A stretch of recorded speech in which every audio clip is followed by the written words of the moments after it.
Hey, are you going to look at your first used dirt bike? I just want to share a quick tip that could potentially save you a lot of frustration and thousands of dollars from buying the wrong bike.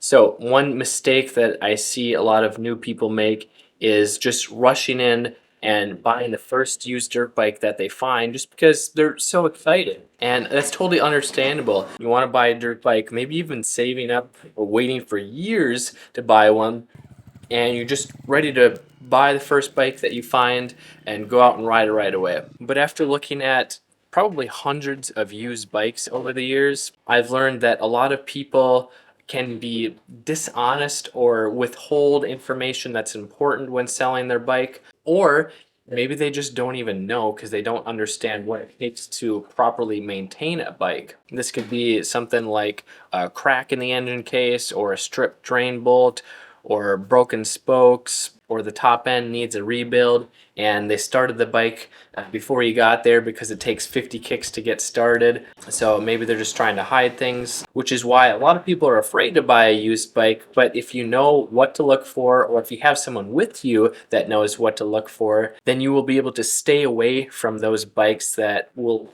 have a lot of problems. So what am I trying to say here? Just don't go in expecting and planning on buying the first dirt bike that you go look at or find. I'm not saying you shouldn't, but if you go in with an open mind and not just automatically thinking, oh, this is the bike that I'm going to buy, but carefully looking at it, inspecting it, doing a little bit of research on the common problems with a specific model, or just bringing someone with you that knows bikes really well, that has maintained them for years and just knows what to look for and what to expect, so that you can know if the bike is going to be good or not, or if it's going to cause a lot of problems for you, because I don't want that to happen if you're just starting out. I want you to have a frustration-free bike. I want you to be able to ride for 50 hours without having a problem other than doing regular maintenance. And if you want to get started on what to look for when buying a bike, you should check out this video here. It starts you off with a very simple checklist of what to look for